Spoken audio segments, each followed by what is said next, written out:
Now let's turn now to David Marples. He's a professor of Russian and East European history at the University of Alberta in Canada, and he joins me now live from Edmonton. Thank you very much, Professor, for joining us here on TRT World. Now, if there is credible evidence that Russia is going to invade Ukraine once again, then why not do something about it? Well, I think it's a matter of what can be done. I mean, we're looking at a situation of a non-NATO member being attacked by another non-NATO member in an area that is generally regarded as one of its sphere of interest.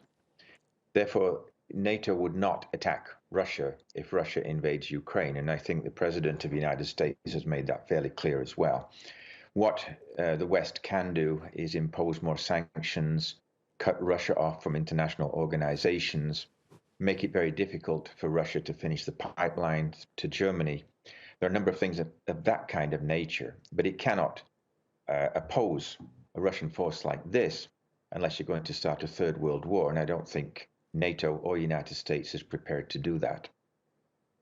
Okay, Professor, then tell me, are sanctions enough to stop President Putin from invading Ukraine?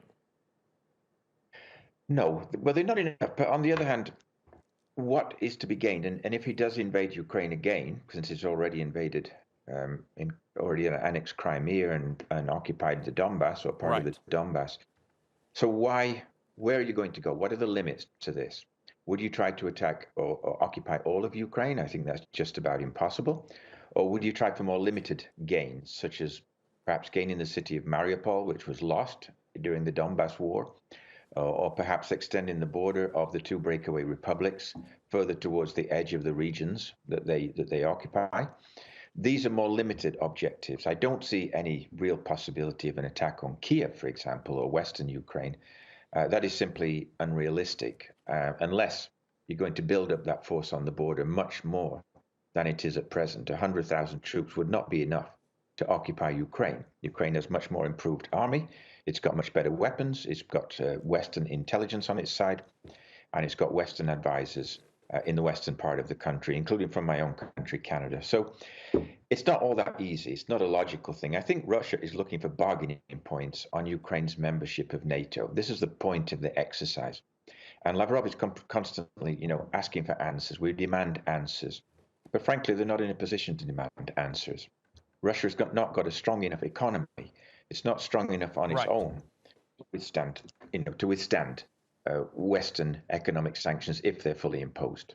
Okay, now, Professor, as I understand from what you're saying, the only thing that could prevent President Putin from invading Ukraine is a statement from NATO saying Ukraine will never be a part of NATO.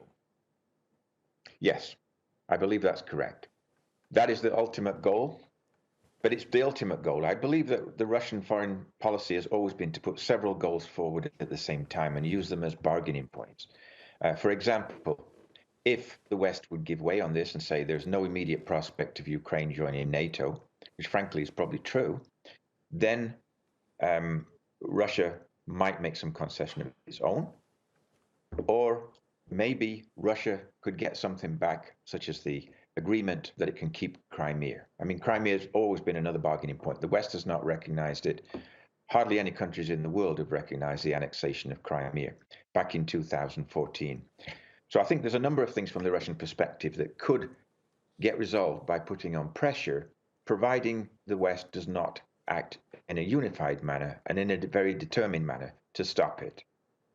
All right, Professor. Yeah, please finish your answer. It may be a question of pressure on President Biden. He's only been in office for 1 year, and to see how strong he is he really going to come up with a response, or is it going to be something akin to what President Obama did over the annexation of Crimea, which was really a lot of talk but no real action? Right. All right, Professor David Marples, thank you very much for talking to us here on TRT World. We really appreciate your analysis.